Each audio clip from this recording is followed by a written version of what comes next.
Hello, Monetization Nation. Sometimes we as entrepreneurs and CEOs implement normal or traditional strategies that we learned in our business schools, the strategies that are supposed to work, and the strategies that many other companies are using. Yet we don't see the results we're expecting. In this episode, we're going to talk about one of the most common reasons this happens, and we'll discuss a more effective way to accomplish what matters most. Tectonic shifts are constantly transforming the earth and business, causing destruction and huge growth opportunities. I'm Nathan William, the host of Monetization Nation, where we learn how to leverage business tectonic shifts to transform monetization. Years ago, I began working with a company that had a very talented and intelligent executive. This executive, who was not their CEO, had graduated from a great business school, where he had been taught strategies and models that have been widely used to run many successful businesses in the past. The problem was, these were the same strategies and models that were being implemented by a huge number of businesses around the world. If most business leaders are following the same business strategies and models, then the business with the best resources is often going to win. This could spell disaster for the entrepreneur starting out with less resources and brand recognition than the larger companies. This is one of the reasons why close to half of all small businesses fail within the first 5 years, and only 1 in 3 stay in business for 10 years. They simply don't have the resources to compete head-on with the larger, more established companies. When I started working with this company, they gave me a very ambitious goal. To achieve this goal, we decided to go into a niche that had 2 Fortune 100 competitors already dominating it. These companies were well established in this space and had far more resources than we could ever have. I knew we could not compete with these companies head-on. Instead, we needed to do something different and differentiate ourselves and compete in a smarter way. So we asked ourselves, what is the most important thing we need to do? Once we figured out the answer to that question, we went on to ask ourselves, what is the most effective way to get that done? The strategy we created based on the answers to these 2 questions was new and very different from what this executive had been taught at his business school. Over time, the strategy of doing things in a non-traditional way was very understandably a little frustrating for this executive. I remember him once asking me, "Nathan, why can't you just do anything the normal way?" I think for him that statement was a sort of reprimand, but to me it felt kind of like a compliment. I have no problem doing things the normal way, as long as the normal way is the most effective way for getting the most important thing done. The strategy I helped roll out for this company was focused on leveraging the tectonic shift of connecting through passions. We were able to surpass the social reach and digital growth of both Fortune 100 companies in this niche and achieve the initial ambitious goal. Even though we had far fewer resources, we succeeded because we leveraged an emerging tectonic shift much faster and more effectively than either of the Fortune 100 companies. It kind of reminds me of David and Goliath. David was much smaller and didn't have the best armor or the normal weapons. But because he effectively leveraged a different and more effective weapon, his sling, he was able to win the battle. The sling was his tectonic shift in the battle, and Goliath had not even considered that to be a serious threat. Just like our strategy of connecting through passions was a tectonic shift that our Fortune 100 competitors didn't even consider. I like to compare leveraging tectonic shifts to surfing. The first time I went surfing was on a family vacation to Hawaii, and I took one of my daughters with me. We hired a surf instructor who guaranteed we would be able to surf. When it comes to surfing, I'd always assumed that the hardest part would be getting up on the board. And trust me, that part is hard for beginners like me. But in reality, the hardest part was swimming out to the waves over and over again. It took a lot of effort and time because we had to paddle our boards through the waves, which were pushing us in the opposite direction. It took way too much energy just to get out past the waves. Compared to the difficulty of getting out there, surfing back into shore was so much faster and easier, taking only a small fraction of the time and energy. The waves propelled us back to shore in just a few seconds, with very little effort on our part. Leveraging tectonic shifts is like riding the waves to the shore. The wave is going to the shore whether or not we're riding it, just like the tectonic shift is going to happen whether or not we're leveraging it. There's a huge amount of momentum that is being exerted by that wave, and that momentum will propel us if we just catch the wave or implement the tectonic shift. Leveraging tectonic shifts can greatly accelerate and make it much easier to achieve our monetization goals. When our competitors don't recognize and leverage tectonic shifts, it's as though we're traveling the same amount of distance, but they're swimming against the waves while we're riding the waves to shore.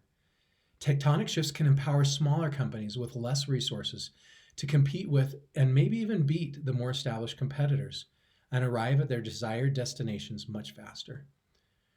While there are many different tectonic shifts occurring all the time, here are 7 examples of the biggest ones I see happening right now that affect the largest number of businesses. Leveraging these 7 shifts can usually help businesses, no matter the industry, improve their monetization. Number 1 is connecting with customers through their passions. With so many options for their time and money, consumers are only going to make our products or services a priority if we can demonstrate how we can help them achieve their greatest passions. Number 2 is the recurring business model. Instead of focusing on one-time sales and struggling to reach our base revenue goals each month, successful companies are turning to recurring business models that help provide stable recurring revenues and profits. Number 3 is diversifying with information products. In nearly every industry, we can diversify our revenue streams by offering information products, such as courses, membership sites, and events that allow us to generate more revenue from our existing customers.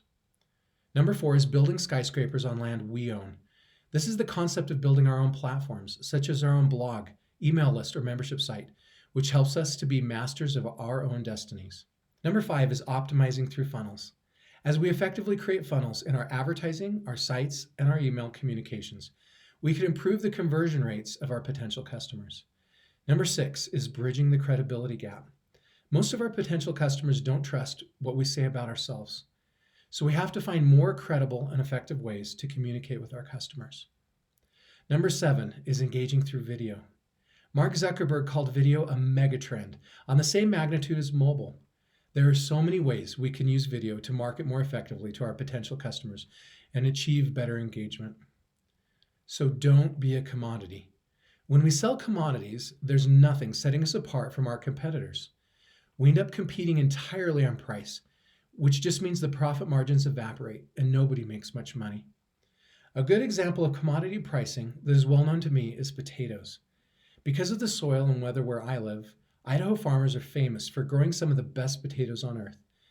Potato fields extend for mile after mile here. Living in Idaho, I can sometimes get a giant box full of potatoes for only $5. However, I once went to Hong Kong, and while there, I was in a grocery store that was selling a small bag of Idaho potatoes for $40. Here in Idaho, potatoes are everywhere, and they're a commodity that costs next to nothing. In Hong Kong, Idaho potatoes are a rare delicacy, which can sell for a premium price. Another time I saw Idaho potatoes changing from a commodity to delicacy was in New York City. One of my daughters and I were in Times Square, and she wanted a Five Guys hamburger and fries for dinner that night. Five Guys often have a whiteboard on which they write where their potatoes are from that day. There in Times Square that night, on the whiteboard, it said their fries were made with potatoes from my hometown. Five Guys had taken a commodity, Idaho potatoes, and changed it into their amazing Five Guys French fries, something unique which they could sell for a premium price. As business leaders, we need to try to never be in the business of selling commodities. We need to find our differentiators so we can transform commodities into something unique that we can sell for a premium price. A great way to do this is by leveraging tectonic shifts. When we effectively leverage tectonic shifts, we can differentiate ourselves. We'll explore this further in future episodes. There is a better way to achieve our monetization goals. Have you tried to reach out to potential customers and heard primarily the chirping of crickets in response? Do you have a great product or service but feel frustrated you aren't generating the revenue you expected from it? Do you sometimes struggle to make new sales again every month? Do you have a website with traffic, social channels with followers, or a list of potential customers and find it difficult to generate much money from those marketing channels? Are you seeing a low conversion rate of your visitors who actually purchase from your website? Are you struggling to get a good enough return from your advertising investment? If you've been in these situations, you're not alone. Sometimes it feels like we're doing everything right, everything by the book, but things still aren't coming together the way we'd like them to, and we aren't generating the revenue and profits we need. These are very common feelings of business leaders who are still following traditional strategies and models that most other businesses follow. It could be that we're doing a lot of good things, but our competitors with better resources are doing the exact same things, making it very difficult to compete. We shouldn't beat ourselves up over that because it's actually not our fault. When I was in high school, I was a student body officer. To raise money, we tried buying some pizzas and selling pizza by the slice at lunchtime. The strategy was very effective, and we made a lot of money. Unfortunately, we made too much money. We were selling so many slices of pizza that the cafeteria saw a huge drop in revenue. The cafeteria manager went to the school board and got us banned from selling pizza. In this situation, the cafeteria manager had the resource of being able to get school policy changed to freeze us out. In this pizza selling example, and when we try to use the same strategies that worked in the past to compete against companies with a lot more resources today, the deck is stacked against us. If you've made this mistake, like most business school graduates do, it's not your fault. We trusted the strategies we were taught that worked in the past. We just didn't yet realize all the ways tectonic shifts have rapidly changed the business landscape today, and how quickly that landscape is changing. But now we know, or at least we're starting to learn. The business world is constantly changing due to these tectonic shifts that are all around us. What worked just a few years ago may not work at all today. There may be a much more effective way to accomplish our most important objectives than there was just a few years ago. Luckily, now we know there's a solution: leveraging tectonic shifts. If leveraging tectonic shifts is like surfing, then my goal is to be your surf instructor. Coming together as Monetization Nation, I believe we'll be able to spot many of the waves where tectonic shifts coming in a lot faster and ride them into shore together, accelerating our monetization like never before. That's one of the reasons I created Monetization Nation. By subscribing to our e-magazine, watching our YouTube videos, reading our blog posts, following our podcast, and joining our Facebook group, we can learn how to better identify and leverage tectonic shifts in effective ways to accomplish the most important things. We don't have to be stuck being a commodity and doing things the same normal way as everybody else. Leveraging tectonic shifts can help us differentiate our businesses and beat the Goliaths we face. There is a better way to accomplish the things that matter most if we're willing to make the tectonic shifts in our thinking and our way of doing business. Thanks for watching and listening. I hope you have a fabulous day. Do you want to become a better digital monetizer? To receive great monetization stories and secrets, please go to monetizationnation.com and join free. And if you liked today's episode, please subscribe to the show and share it.